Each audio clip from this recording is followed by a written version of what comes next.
They always said I was different. Not in the special, gifted kind of way, but in the quiet, disappointing kind. My name is Grace Mitchell, and for most of my life, my family treated me like the background character in their perfect movie. You know the one, the quiet girl who never quite fit the scene, who smiled when no one was looking, who clapped for everyone else's victories because she didn't have her own. But life has a funny way of turning stories upside down. Because one day, the same people who ignored me, who dismissed me as the family's failure, would come knocking at my door, begging for my help. Before I tell you how that happened, please subscribe to this channel.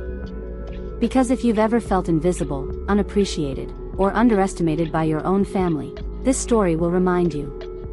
Sometimes being overlooked is the start of becoming unstoppable. I grew up in Charleston, South Carolina, the middle child in a family that worshipped success. My father, Thomas Mitchell, was a well-known real estate developer. My mother, Linda, was a respected nurse who volunteered at every community event. And then there were my siblings. Nathan, the golden boy, star athlete turned entrepreneur. And Sophie, the baby of the family, beautiful, social, and effortlessly adored. And me? I was just Grace. Quiet, bookish, average. When Nathan won trophies, Dad threw parties. When Sophie made the honor roll, Mom posted photos. When I got my first A in English after struggling for months, they barely noticed. Good job, honey, Mom said absently, eyes on her phone. That was all. You learn, after a while, not to expect applause. By high school, I'd stopped trying to compete. I found comfort in writing, journals, short stories, little pieces of myself I couldn't express out loud. I wasn't the loudest or the prettiest, but I felt deeply. And sometimes, that's a blessing disguised as weakness. Nathan went off to college on a football scholarship. Sophie started modeling part-time. I stayed home, helping Mom with errands, cooking dinner, and dreaming of a life where I wasn't just the spare piece in the family photo. One night, during dinner, Dad asked, "So, Grace, what are your plans after graduation?" I hesitated. I was thinking maybe journalism. Or creative writing. Dad chuckled like I'd told a joke. "Writing doesn't pay bills, sweetheart. Pick something practical, business, nursing, teaching. You need a real career." Sophie smirked. "Yeah, Grace. You can't major in feelings." Everyone laughed. Even Mom. I smiled too, that polite, practiced smile I'd learned to wear when my heart wanted to break.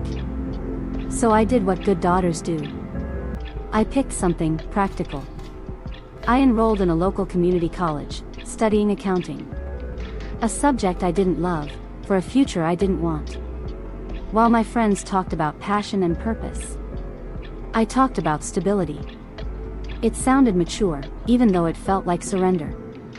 I graduated quietly, no big celebration, no proud family dinner. Nathan sent a text, "Congrats, sis." Sophie didn't say anything. I found a job at a small logistics firm, handling invoices and expense reports. It wasn't glamorous, but it was steady.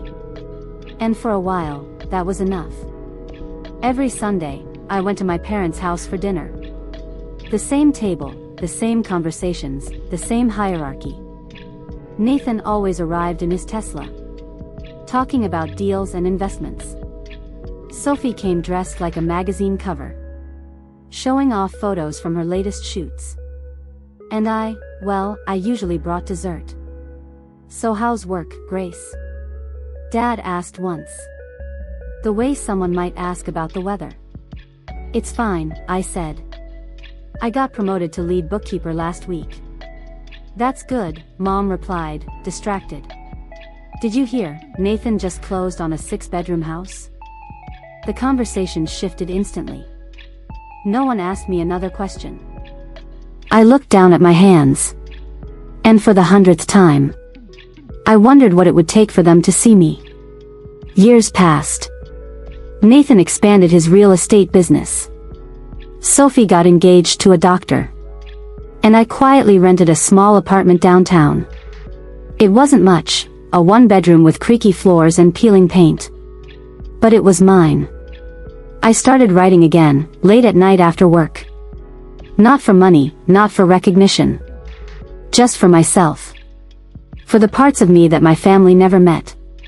Sometimes I'd post short stories online under a fake name. A few people read them.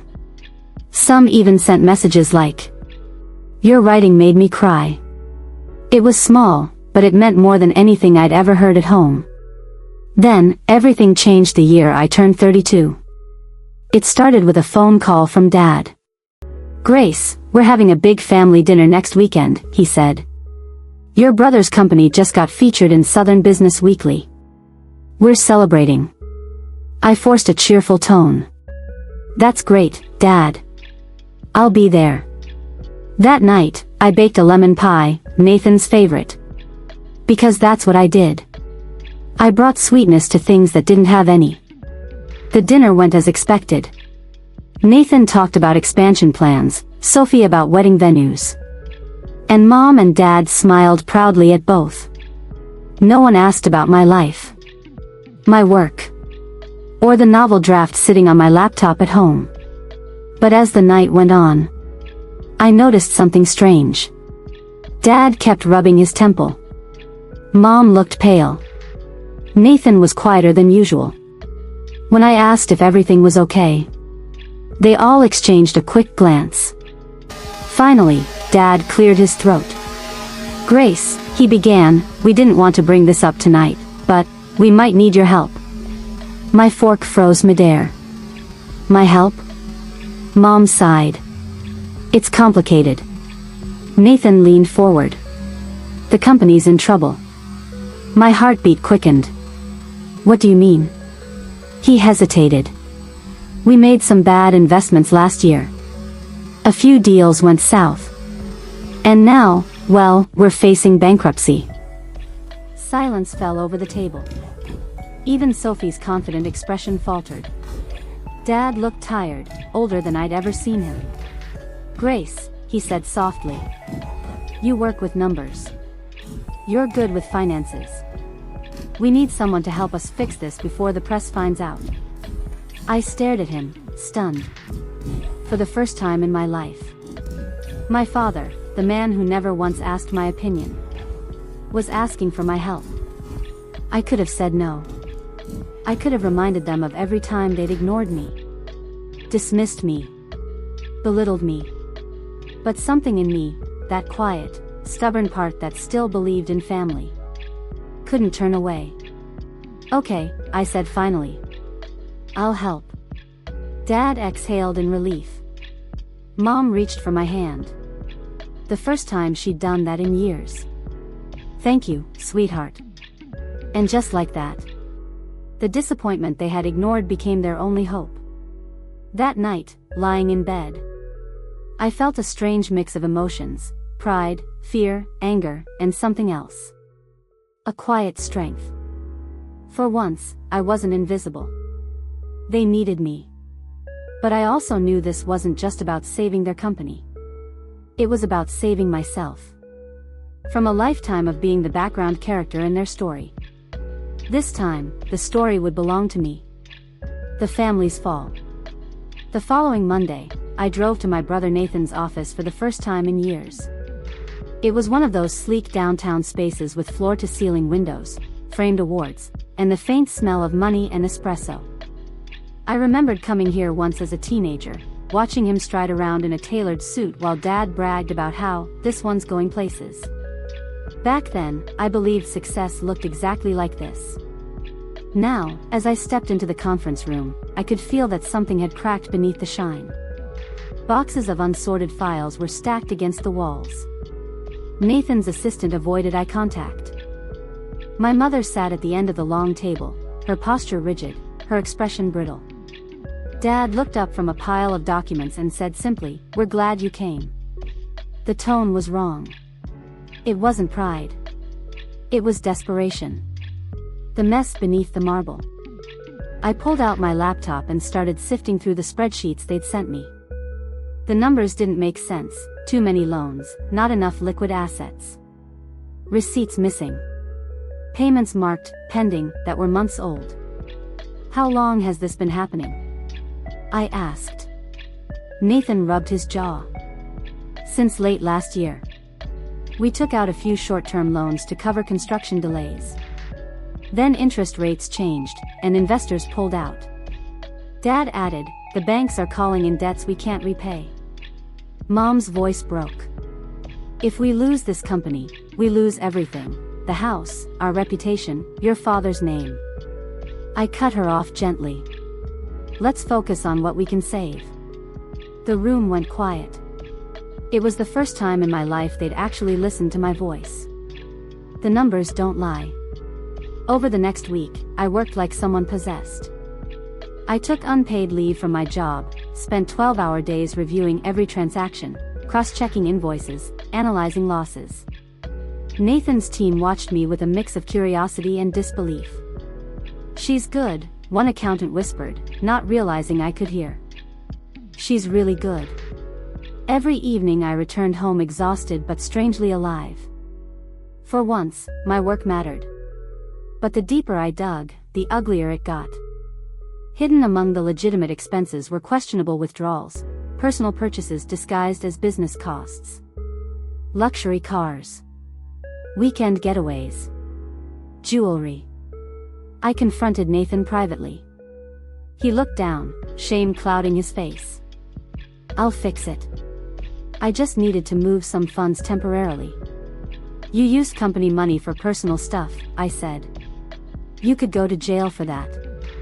I'll pay it back, Grace, I swear. Just, help me make it right. I sighed. You should have come to me sooner. He looked up, a bitter smile tugging at his mouth. You're the last person Mom and Dad would have trusted with this. I didn't argue. He wasn't wrong. Rebuilding the ruins. I started restructuring the company's debts, negotiating with creditors, and creating a recovery plan. Dad watched quietly, his usual confidence replaced by worry. Mom brought me coffee and snacks like I was still a little girl doing homework. One night, after everyone left, Dad lingered by the door. You're good at this, he said softly. Numbers don't lie, I replied, eyes on my screen. He hesitated. I should have believed in you more. The words caught me off guard. In 32 years, my father had never apologized for anything. I looked up. It's okay, Dad. He shook his head. No, it's not. But maybe it will be. He left before I could respond, but something in my chest loosened. A tiny crack of light in the wall we'd built between us. A family meeting. 2 weeks later, I called a family meeting. It felt surreal to be the one leading it. The good news, I said, is that the company can be saved. But it's going to take sacrifice. Mom nodded eagerly. Anything. You'll need to sell the vacation property. And the new house. The color drained from her face. Grace, that house is mortgaged against business debt, I interrupted gently. Keeping it could sink you. Nathan sighed. She's right. Dad stared at the table. Do it. I looked at each of them. This isn't about punishment. It's about starting over. For the first time, none of them argued. Recognition. Over the next few months, I became their unofficial CFO. Clients who once only dealt with Nathan started asking for me. The local bank manager began copying me on correspondence. I went from the family afterthought to the family anchor. At first, it felt strange, accepting their gratitude. Mom brought me flowers. Nathan called me our miracle worker. Dad introduced me at events as my daughter, Grace, the smartest one in the family. Every compliment healed something old and invisible. But it also reminded me of every year I'd spent trying to earn those same words. One evening, as we wrapped up paperwork, Sophie showed up unexpectedly. She looked stunning as always, draped in designer clothes and subtle disdain. So, it's true, she said, glancing around the office. "You're running things now." I smiled. "Just helping." Her lips twitched. "Guess the disappointment grew a spine." "Guess she did," I said evenly. She laughed, but there was no venom in it this time, only something that sounded suspiciously like respect. The turning point. By autumn, the company was finally stable. We'd paid off most short-term debts, negotiated extensions, and even landed 2 new contracts. At the celebration dinner, Dad raised his glass. To Grace, the daughter who saved the family business. The table erupted in applause. My throat tightened. Mom squeezed my hand. "We should have seen your potential sooner." Nathan leaned over. "I owe you big time, sis." For the first time, I didn't shrink under their praise. I met their eyes and said, "You don't owe me anything. Just don't forget what I can do." They laughed, but I meant every word. The storm after calm. 2 months later, my father had a mild stroke. It wasn't life-threatening, but it shook everyone. Suddenly, the company needed leadership, someone steady, decisive. All eyes turned to Nathan at first, but he deferred. "Grace knows the operations better than anyone," he said. "She should handle it." And just like that, the girl who once wasn't cut out for business became acting CEO. I spent long nights at the hospital, updating my father between meetings, watching my mother break down quietly in sterile hallways. One night, she took my hand. "I used to think success meant the biggest house or the best title. But watching you hold us together, I realize success is having someone like you to depend on." Tears blurred my vision. All I could say was, "Thanks, Mom." The company's recovery story made headlines. Grace Mitchell leads family firm back from collapse. Reporters asked for interviews. Investors called. People started using words like leader, visionary, savior. But what meant more than any headline was the day my father walked into my office, cane in hand, looked around, and said with quiet pride, "You've done what I couldn't, kiddo. You made us whole again." That night, when I got home, I sat on my balcony with a cup of tea and thought about everything that had happened. All those years of being invisible hadn't been punishment, they had been training. Every time I went unnoticed, I learned patience. Every time they dismissed me, I learned resilience. Every time they laughed, I learned to listen quietly and prepare. They'd built me without realizing it. And now, when they finally needed me, I was ready. There's a strange kind of power that comes the first time someone in your family looks at you and sees you as more than the role they assigned. That night, when my father, frail, cane in hand, called me kiddo with pride, something shifted inside me. It wasn't fireworks or triumphal music. It was quieter, a steadying breath, the settling of a tide that had been pulled out for years. I could feel the new shore beneath my feet. Still, leadership is a practice, not a single heroic moment. The weeks that followed tested me in ways I hadn't expected. Being the person everyone turned to meant making decisions that didn't please anyone. It meant balancing the ledger and also the fragile egos at my kitchen table. It meant asking employees to tighten their belts while finding ways to keep morale up. It meant sitting in the hospital during the day and in board meetings by night, and then returning home to the small apartment that had once felt like refuge and now felt like a checkpoint between obligations. If I'm honest, one of the most difficult parts was learning to anchor my worth outside their approval. I'd spent decades tethered to a narrative my family had written for me, the disappointment they kept around like a lampshade. That script had its comforts, at least I knew my place. Now I had to write new scenes on the fly. Some days I failed. I snapped at an intern for a missed deadline and felt the old guilt flood back as if the reprisal reinstated me in my old role. Other days I surprised myself, making a cold call for a new account, then returning to the staff room with the kind of grin you only get when you beat your own fear. One afternoon, about 3 months into my new role, I got a message from an editor at a regional magazine. "We want to feature your turnaround story," it read. My PR person was ecstatic. Nathan called to say it was the perfect moment to rebuild brand trust. Sophie posted a congratulatory message on social media that earned more likes than anything else she had shared that week. And yet when I sat down to prepare for the interview, my hands shook. I realized the story everyone wanted was neat: prodigal child becomes savior.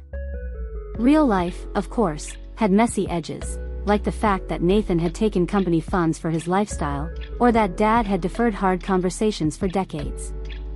I had to decide how much of that truth to put on the page. In the end, I chose candor. I didn't want a trophy that required me to gloss over damage that hurt real people. The interview ran with a headline that read, "Grace Mitchell, the quiet fixer who saved a family business." The piece focused on strategy, late nights, and the humility of a leader who listened. Good copy, yes, but also a mirror I could look into. When friends messaged to say they were proud of me, I felt gratitude, but also a small, private grief for every year I'd waited for that same sentiment. Even as the company stabilized, my personal life entered a tender, complicated phase. I'd always assumed independence would look like distance, moving far away, a new name, an apartment with no reminders of dinner conversations at their high table. Instead, I found my independence lived inside connection. It housed itself in the ability to set boundaries when they tried to peel me back into the old role, in saying no to loaning the company more funds when the risk was too great, and in claiming evenings where I declined calls so I could write. Yes, writing.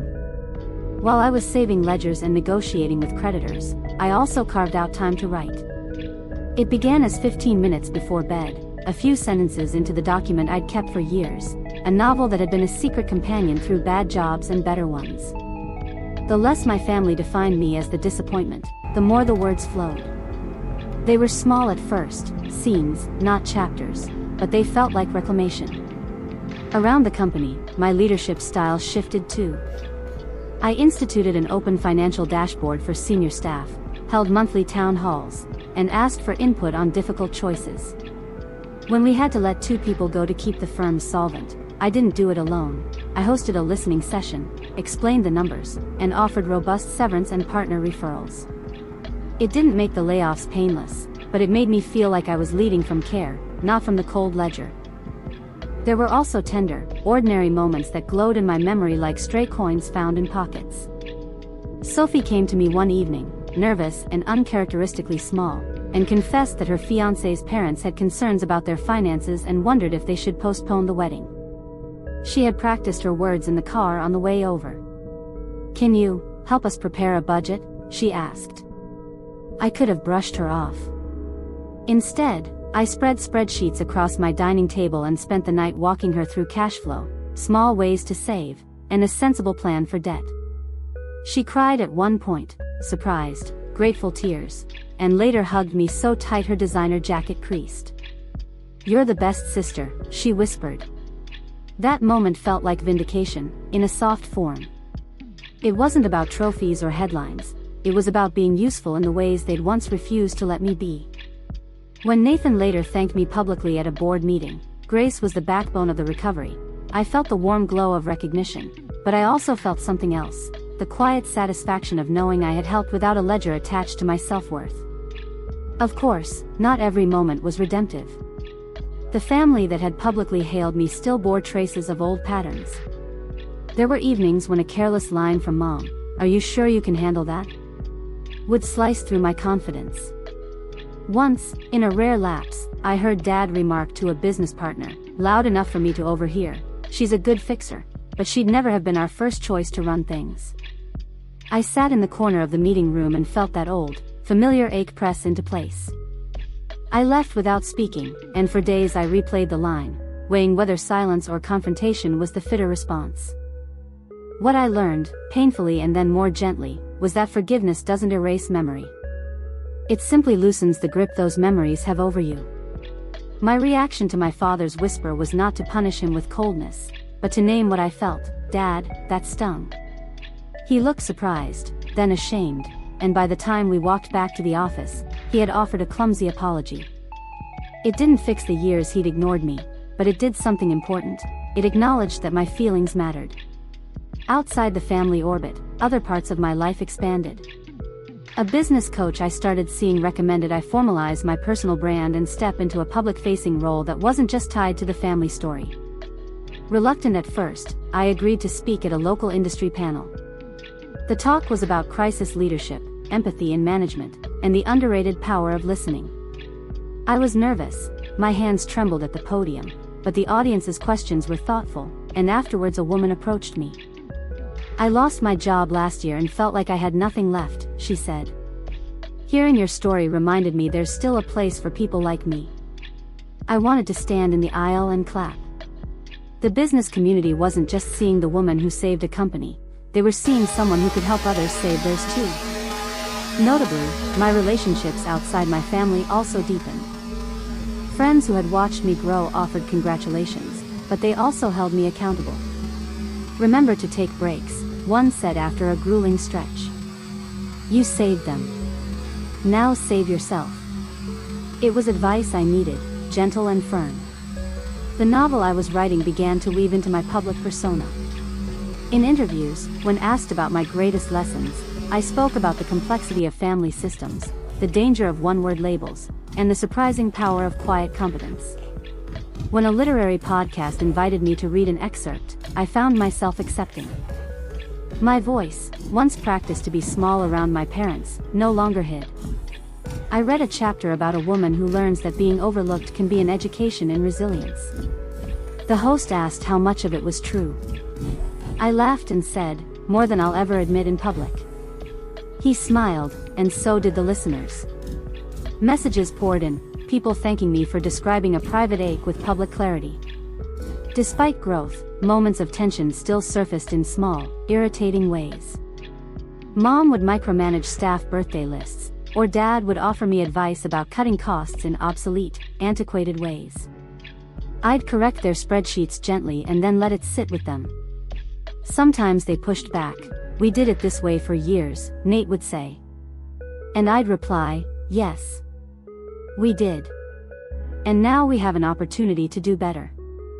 There was also a pocket of guilt that surfaced when I looked at their faces, especially my mother's, whose hands had once smoothed my hair as a child, whose disapproval had been as much a protection as a weapon. I often caught her watching me in meetings, her eyes brimming with something like pride and something like regret. Once, in the middle of a tedious audit session, she slid a cup of tea to me and said, "I never wanted to be the kind of mother who made her child feel small." There it was, a confession thin and fragile as porcelain. I reached out and took her hand. "I know," I said. "And you're trying to be different." Her fingers squeezed mine, and we both felt, briefly and fiercely, that old, hopeful possibility, that we could rewrite the map between us. As the company's operations steadied, I also began thinking about legacy, what kind of imprint I wanted to leave on the firm and on my family. For Dad, legacy had always meant houses and land and the next big deal. For me, legacy felt more like creating structures that could outlast our worst impulses, transparent financial practices, employee ownership options, and a mentorship culture that valued people over only profit. I pushed for a new policy where long-term employees could apply for a profit-sharing stake. At first, Nathan scoffed. "We don't hand out equity like participation trophies," he said. I held my ground. In the end, he came around. Slowly, quietly, the company culture changed. The person who had once been the family's disappointment had installed systems of dignity. The irony was delicious enough to make me grin when I thought of it alone. The same spreadsheets I'd once used to calculate rent now underpinned a model that could lift other people. Of course, there were days when my energy flagged and the old stories whispered in the dark. I'd wake with the taste of my mother's, almost, in my mouth and have to remind myself of everything I'd built outside that small, cruel phrase. I learned to say aloud the facts. You led a team through bankruptcy. You negotiated grace with creditors. You designed a mentorship program that reduced turnover. Naming achievements out loud was a muscle I had to train. One evening in late spring, our office held a small town hall to discuss future direction. Employees, some of whom had been with us through the worst months, sat in a warm semicircle. I presented a plan for expansion with conservative projections and careful risk management. After the meeting, a young analyst approached me. Ms. Mitchell, he said, tentative. I just wanted to say, thank you. You made me want to stay in a job where I can see a path forward. I felt that ache again, an ache that was now sweet. Shedding the label of disappointment hadn't been about public revenge, it had been about creating a place where other people could belong. At home, I started to place small, physical markers of my independence, a new bookshelf for the growing pile of books I'd been collecting, a writing desk aside from my laptop nook, a tiny succulent on the windowsill. These objects felt like punctuation marks in a sentence I was finally writing for myself. When my mother complimented the bookshelf and asked if I'd like to move an old family painting back into my apartment, I said yes. She helped me hang it, her hands steady and familiar. It was a tiny act, it felt enormous. Toward the end of the season, we faced another test. A longtime client, one who had sustained us through difficult months, came under investigation for regulatory issues. Their legal woes threatened to cost us a huge contract. The room filled with tension as senior staff debated whether to distance ourselves or to brace and fight. I convened a small team and recommended a middle path, offered to help them implement compliance reforms in exchange for phased payment terms. It was a risky but principled stance. We proposed it, and the client accepted. Months later, they paid in full and publicly praised our integrity. It was the kind of win that affirmed not only my business instincts but also the culture we'd embedded. Choose the long-term relationship that values people, not just profit. At the same time, my novel advanced. The book's heroine, shaped by fragments of my life, moved through scenes where she learned how to ask for what she needed and to accept praise without shrinking. Writing it became a form of therapy, a place to practice tenderness I'd rarely received.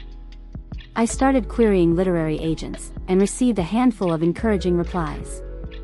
One agent wrote back, "Your voice is distinct and needed." I held the email like a talisman for days. Life was not only company strategy and manuscript drafts. There were small, domestic joys that warmed the ongoing tension. Mom and I began our Saturday ritual, breakfast at a tiny cafe where she'd always ordered the same omelet. Now she'd ask about my week, I'd ask about her watercolor class. We noticed the color of the sky and argued playfully about who made the best lemon pie. These were ordinary scenes, stitched into a new, gentler routine where being present was the payment instead of performance. And there was Sophie's wedding. She married the doctor she loved in an intimate ceremony. I walked beside her as a maid of honor, eyebrows damp, heart full. At the reception, as Sophie and her husband circled the room, she grabbed my hand and squeezed it. "You were always the strong one," she whispered. I laughed. "Not always," I said. "Just finally." On the night of the wedding, Dad raised a glass. "To Grace," he said, eyes misting. "Who taught us what a backbone looks like?" The table erupted in applause. This time, applause didn't make me shrink, it made me want to make room for others at the table. Still, the balance between public duty and private yearning remained delicate. My novel's progress was punctuated by deadlines and board meetings.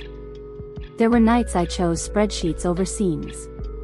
On those evenings, I'd take a breath and remind myself, building a life is not a single project but a dozen small commitments kept over years.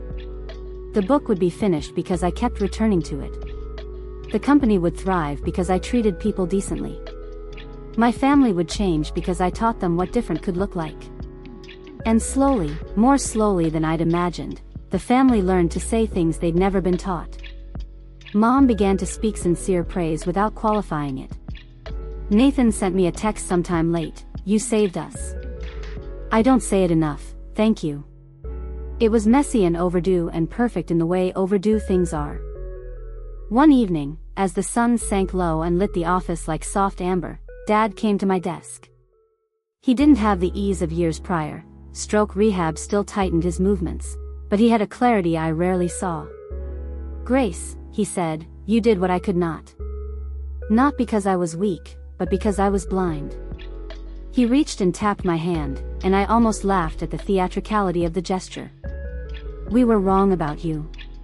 He looked tired, but also relieved, as if a great weight had been shifted from his chest to mine. "I forgive you," I said.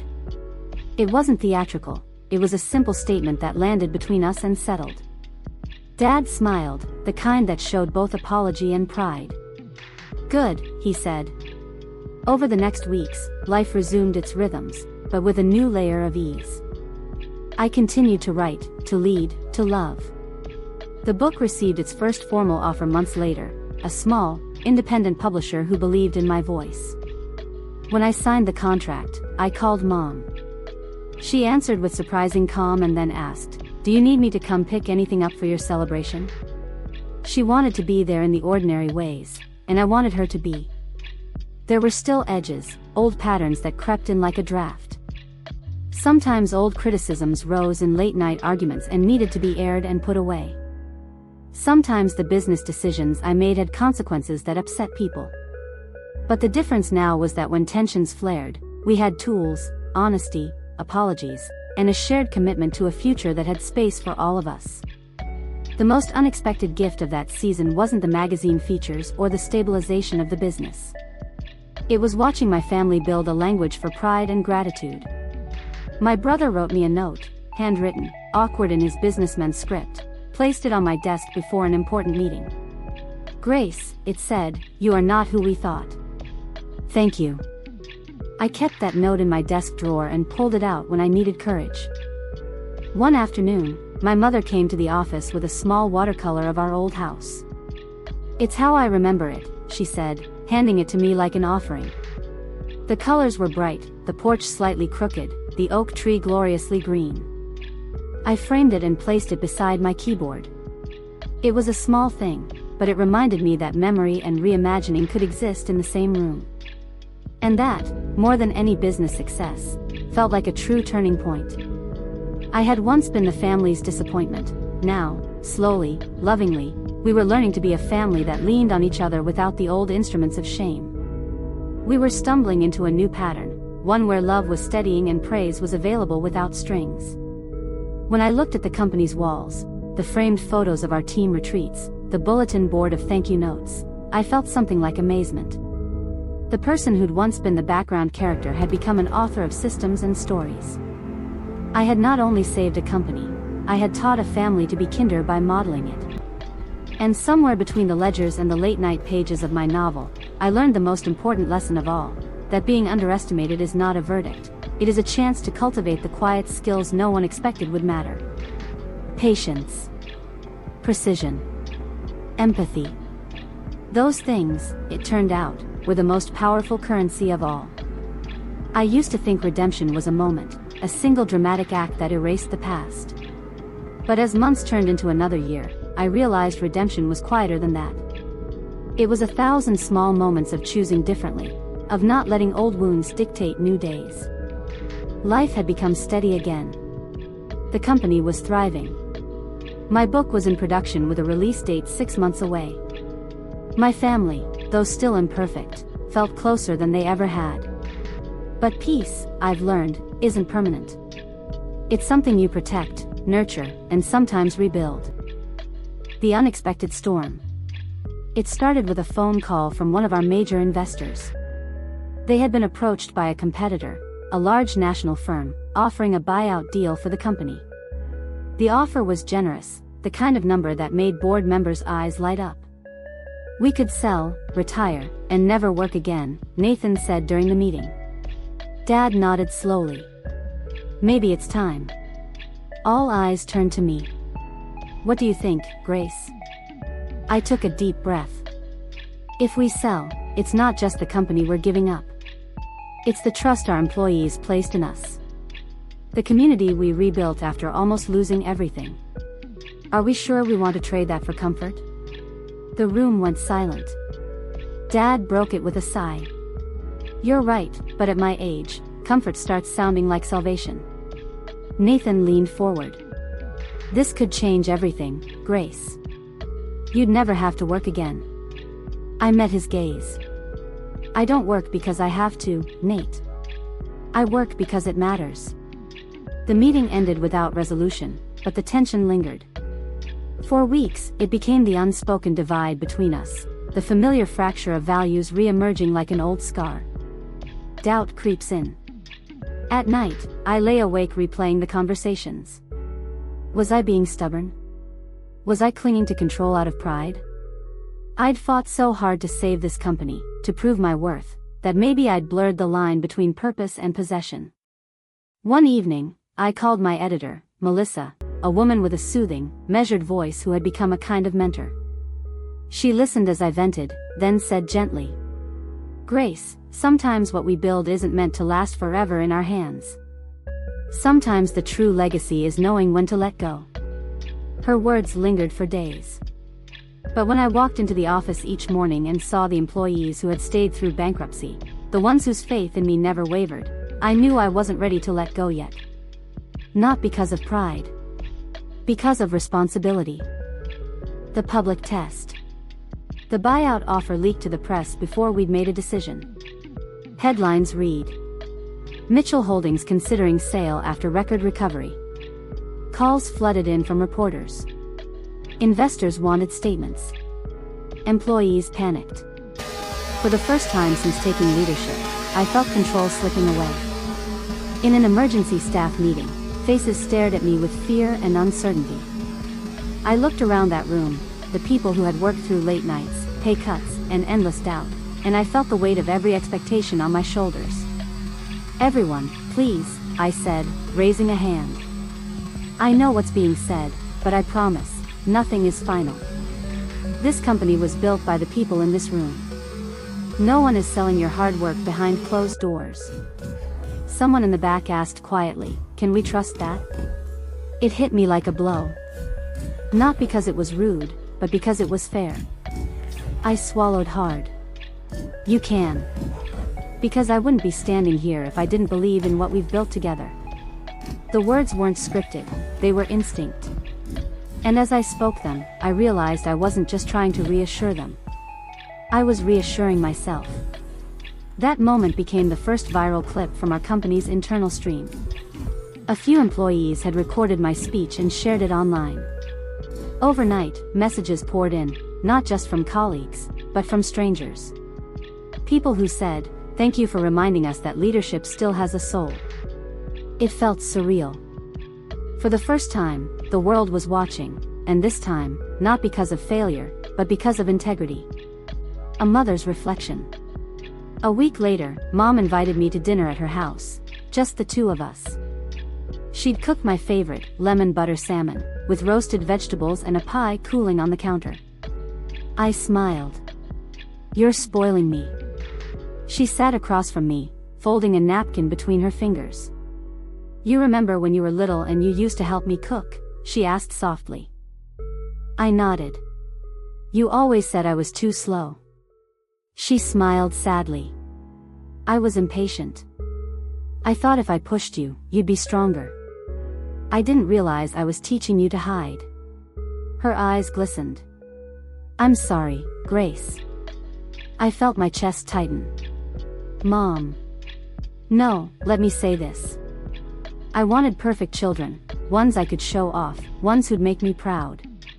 But you made me humble. You showed me what real strength looks like." For years I'd dreamed of hearing something like that. But when it came, it didn't feel like triumph, it felt like release. I reached across the table and took her hand. "I forgive you, Mom. I really do." She squeezed my fingers, tears slipping down her cheeks. "I know you do. And that's why I can finally be proud, not of what you've done, but of who you are." That night, we washed dishes together quietly, like we used to. Except this time, the silence wasn't heavy. It was peaceful. The meeting that changed everything. 2 days later, the board gathered for the final vote on the buyout. Nathan made his case. It's the smart financial move. The numbers don't lie. I listened, calm, then stood. Numbers don't lie, I agreed. But they don't tell the whole story either. They can't measure loyalty. Or integrity. Or the nights we almost gave up but didn't. I turned toward Dad. Selling might make us comfortable. But comfort doesn't build legacy. The vote was close, painfully close. But when the final hand was raised, the decision was clear. We would keep the company independent. Cheers erupted around the table. Nathan slumped back in his chair, half relieved, half annoyed. Dad smiled faintly. Guess your instincts were right again. I smiled back. Guess the disappointment finally learned something. He laughed, and this time, it was warm. A quiet kind of victory. That night, I walked through the office alone. The glow of the city reflected on the glass walls. And I thought about the path that had brought me here. From the quiet girl no one believed in, to the woman trusted with everything that mattered. I opened the framed watercolor my mother had painted of our old home and placed it on my desk. Next to it, I added the handwritten note Nathan once left. "You are not who we thought." And beneath both, a sticky note I wrote to myself. "You never were." The world begins to see. The months that followed were full of surreal milestones. My book, The Quiet One's Rise, launched to modest but heartfelt success. Bookstores featured it in their Stories of Resilience section.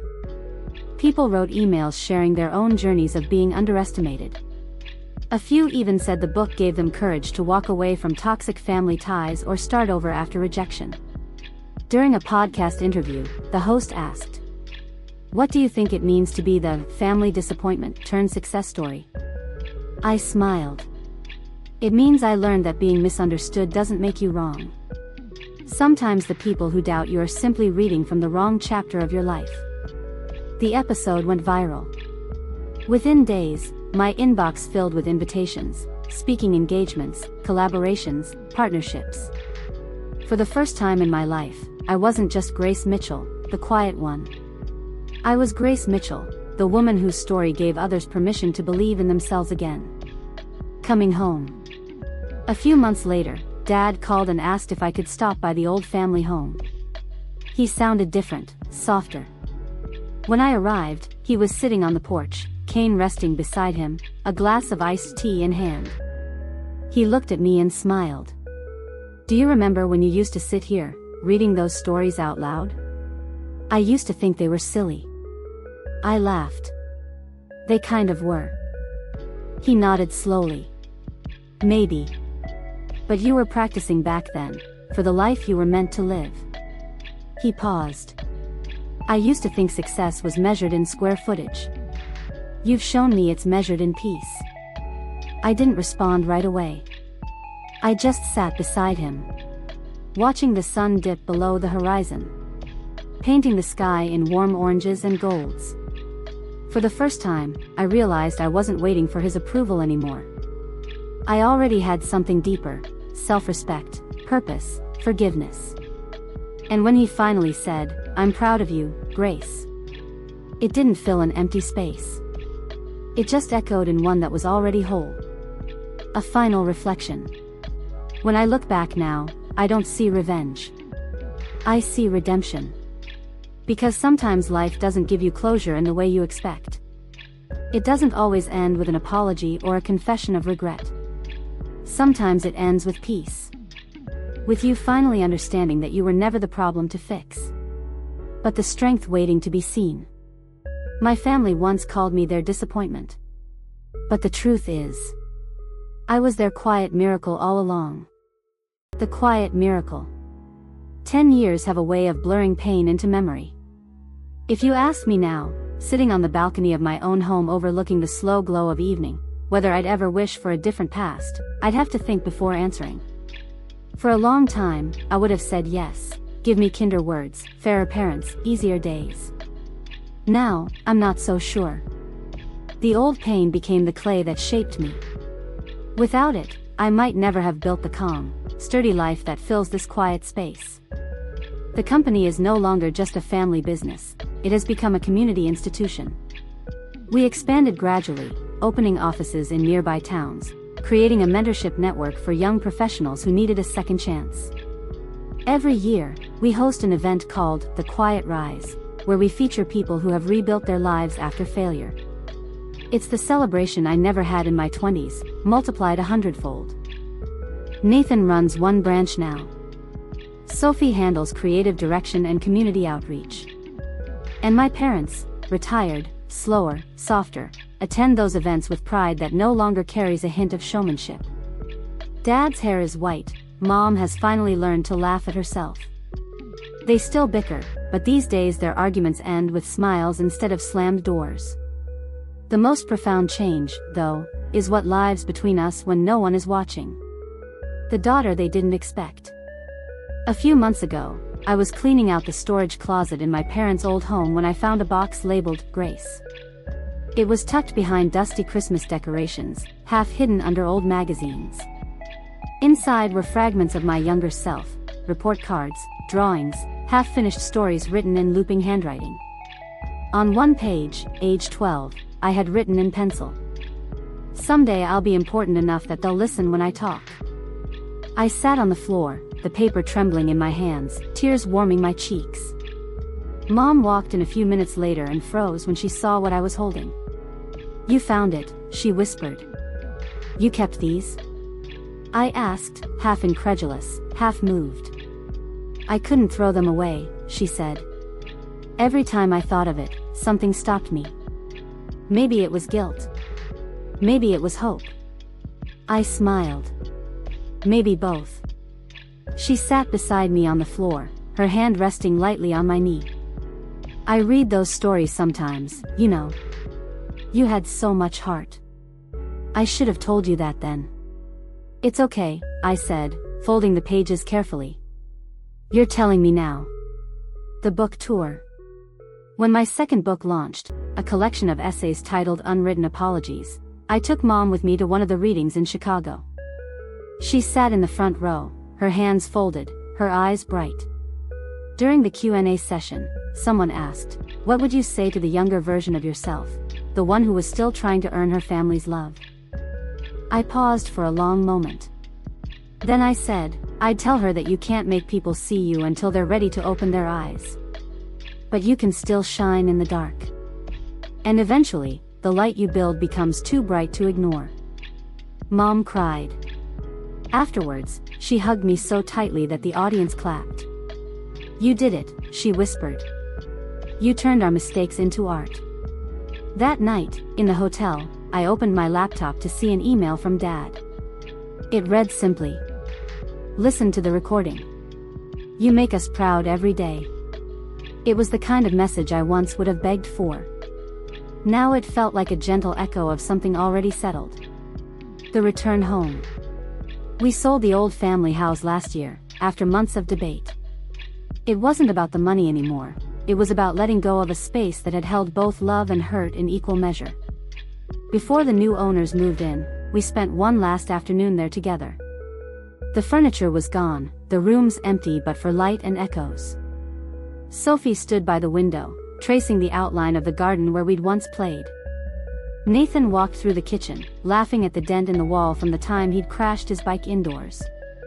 Mom and Dad held hands, their silence comfortable for once. I wandered upstairs to my old bedroom. The faded paint, the scratches on the desk, the mirror that had reflected every stage of my awkward youth, they all waited like quiet witnesses. I stood there for a while, then whispered, "Thank you," to the empty air. When I came back downstairs, Dad was at the front door. "Ready?" he asked. "Yeah," I said, taking one last look around. "I think the house has done its job." He smiled. "So have you." The legacy of letting go. Today, I run the company part-time and spend the rest of my days mentoring others and writing. I've learned that success doesn't always mean climbing higher, it can mean finding balance, knowing when to rest, when to share the load. I've learned to forgive in layers, not once and done, but again and again, until the sting becomes a story instead of a wound. Mom paints landscapes now. Her art has found a small audience, and sometimes she sends me photos of her latest work with captions like, "Practicing what you taught me, never too late to begin again." Dad volunteers at a local youth center, teaching financial literacy to teens who remind him of me. It's his way of rewriting our family's old story into something useful. Nathan's wife just had a baby girl. He named her Grace. I cried when he told me, not from pride, but from the simple recognition that the name no longer carried disappointment, it carried promise. The circle of forgiveness. Last month, we hosted a company retreat in a small coastal town. During one evening dinner, surrounded by employees, my family, and new friends, someone asked if I would give a short speech. I stood, glass in hand, and looked at all the faces turned toward me. The ocean murmured just beyond the patio. The sunset burned gold over the water. I used to think family meant perfection, I began. But now I know family means endurance. It means learning to love each other through the cracks. It means showing up again, even when it's hard. It means forgiving, over and over, because that's how you keep the light on when the storms come. The crowd clapped softly. Mom wiped her eyes.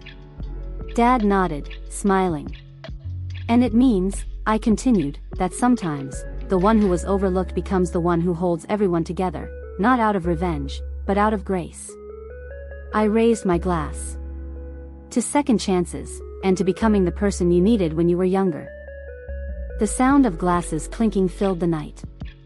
I caught Sophie's eye across the table. She mouthed, "You did it." I shook my head gently and whispered back, "We did." A peaceful ending. Later that night, long after the laughter had faded, I walked down to the beach alone. The moonlight painted silver lines across the sand. The tide whispered against the shore like an old friend. I thought about the girl I used to be, the one who'd sat alone in her room writing stories no one would read, and I wished I could reach back and tell her, "You're doing everything right. Just keep going." I closed my eyes and breathed in the salt air. My mother's laughter echoed faintly from the hotel terrace behind me. Nathan's daughter, little Grace, was somewhere upstairs, dreaming her bright, unbroken dreams. And in that moment, I felt the circle close, not in triumph, but in peace. The disappointment had become the foundation. The silence had become the space for truth. And the girl who once went unheard had become the storyteller of them all. Before you go, if this story resonated with you, please take a moment to subscribe and share it. Maybe you've been underestimated, or told you'd never measure up. Remember, your worth isn't given, it's discovered. And when you find it, no one can take it from you.